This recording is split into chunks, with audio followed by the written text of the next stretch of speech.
Hello everyone, welcome to Dumber Thoughts. I'm Guns for Hire for You Always Win, and this is where we talk about video game related topics, issues, anything really that's on our mind, and we sprechen mit you. We give it a little conversation going back and forth. Normally what happens is Meatwagon does Dumb Thoughts, he brings up an issue, and then now I talk about it as well, and then I bring up a new issue, or a topic, or whatever you want to call it, and then in the next video he'll respond as well. Mine's a little late, I apologize. Oh, I was really busy. So Meatwagon brought up gaming setup. So if you want to make videos for YouTube, a lot of people had questions. You know, we get them all the time. And I know a lot of you ask other YouTubers, you know, what do you use? What do you use to record? So I'm going to go over my stuff. I know Meatwagon went over it. I'm not going to show you everything. I'm just going to briefly talk about it. We can go more in depth if a lot of you actually want to, you know, find out about the exact setup. So for me, because we record console and PC, right now primarily PC, but we do, I mean, I play on console, and I started YouTube doing primarily console, so it was really important. What I use, and I don't change it and I don't go for anything else because it's always worked for me and it's always provided me with good results and it's dependable, is the Hauppauge HD PVR. Now I know I actually have one of my original ones here, which is the older version. They've upgraded it, they've got it slimmer, more compact, it looks really cool, probably does the exact same thing. There's no need for me to replace it because it works, so why bother? And it allows you to record, I believe, 1080 as well, so that's really nice. For PC, I started off using Fraps. Both, I think, DxTory and Fraps, the software, are kind of a similar price, about $30 or $40, depending on where you buy it. But I found with Fraps I was having issues, and even though I have like a pretty beast computer that Meatwagon built for me, and it was sponsored by Asus as well, and NVIDIA chipped in. They didn't sponsor, but they provided us actually with a souped up graphics card. I think it was the 580 or something. I think it's around there. I don't know. I haven't checked in a while.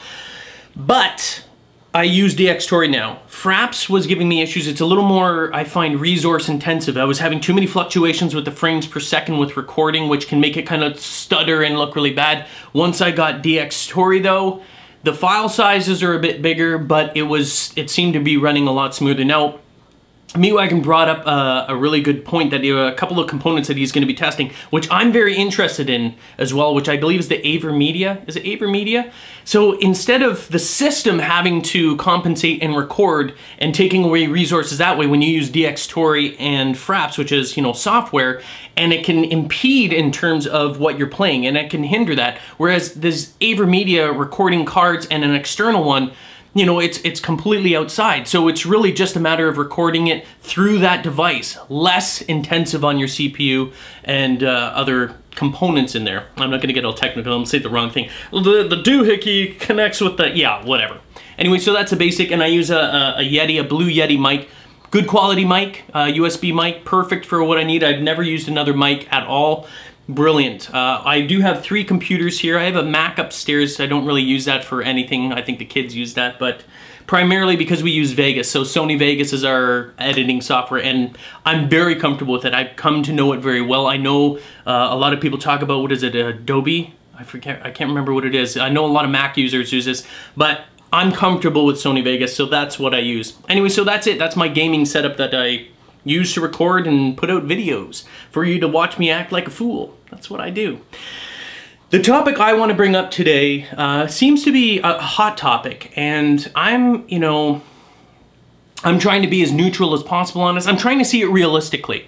Now, for those of you that don't know, what's happened recently is Nintendo has joined the YouTube community. I say that because that's what the article, basically, if you look up articles, Nintendo's like, well, we opened up a channel and we claimed our content. So what essentially has happened is people and YouTubers that do Let's Play of Nintendo games, which there's a lot of them, huge fans, crazy diehard fans out there. We don't post any, so we're not, you know, we're not at risk here.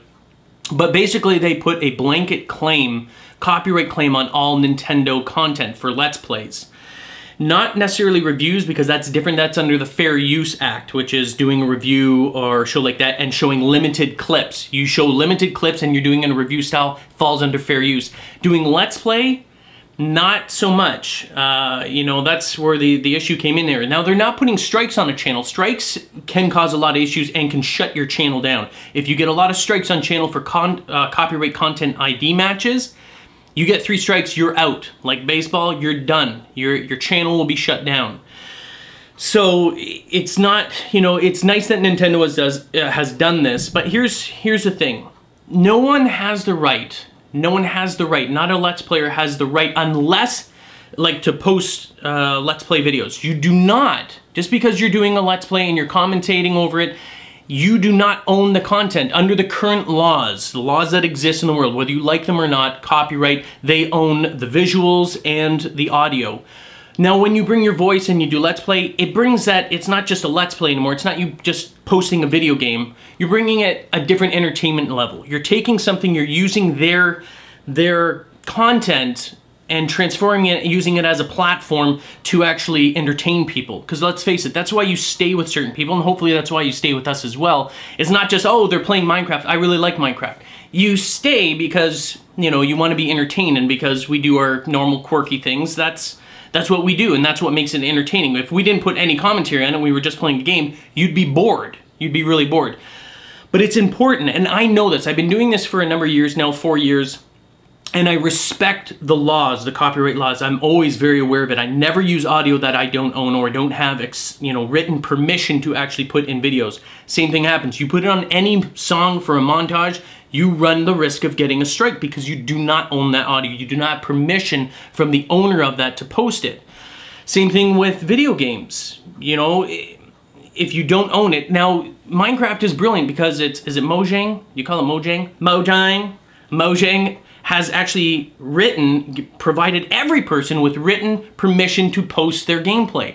You're in the clear. There's no issues. They said, yeah, you know what? All of you can use our stuff, no problem, we love it. So you're actually allowed. But it is the generosity, it is whether or not a developer says yes or no that you are allowed to upload it. You know what I mean? Like doing Let's Play. They, at any time, if they have not given you specifically written permission to upload that stuff, they can do what Nintendo did. You know, so they have their rights to do that. You don't actually have a right to that content. You don't own it. They have a right to do what they do, but here's my issue with it. That's fine, and that's all true, and I absolutely respect that. I'm not saying that they don't at all. The problem is this.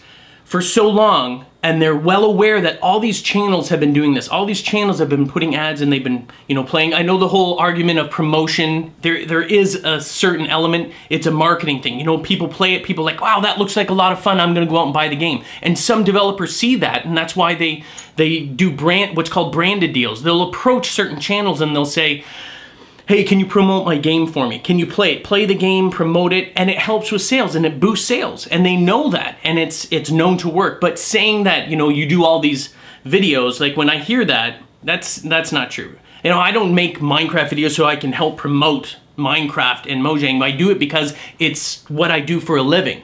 You know what I mean? I provide that entertainment. So, you know, using that as an excuse is probably not the greatest. I don't fully side with that. But what I do have an issue with what Nintendo is doing is that they're fully aware that for a number of years, all of these, and these are fans. You don't play a game, like the people posting Nintendo games love Nintendo. They love the games, they're playing the games. They're so excited about it that that's what they choose to do. Sure, they're making money on it through advertisement, but as I said before, they're using the games as a platform, as a medium to bring you a certain level of entertainment. It's not entertainment if they just post the game. Their personality, what they do, how they do it is entertaining to you. It's really just the medium that they use. And it's the generosity of the owners of that content, of the developers for those games, that allow you to do that. So it's kind of a give and take.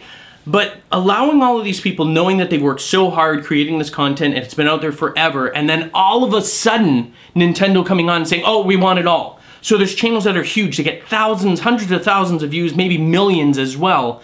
And then they're coming in and saying, oh, we want your profit now. Thanks for building up your audience. Thanks for building up so that your videos are getting hundreds of thousands of views. We're gonna take the money now. That's where I have the issue. You know what I mean? Like, it's not that I don't think that they don't have it right, because legally they do, and I know that. But doing it at this point here, knowing that all these people have established themselves and they're doing entertainment, whatever your reason, whether you're promoting the game or something, you know, it kind of feels, for me, it's a shady move. It'd be like Call of Duty, and you know Call of Duty allows it. They work with Machinima, they bring all the YouTube directors, they embrace it, but it would be like, you know, letting all these people build up these huge Call of Duty channels and all of a sudden going, oh, by the way, we're claiming all of the videos now. We're not going to give you strikes. We want all the revenue from your ads, from all of the, you know, from every single video that you've created that generates all these views on a daily basis. We're going to collect the things now. Thanks for building up the audience. We're going to take the cash now. That's a shady thing, and that's kind of the way I see what Nintendo did. Legally, they did nothing wrong. They're well within the rights.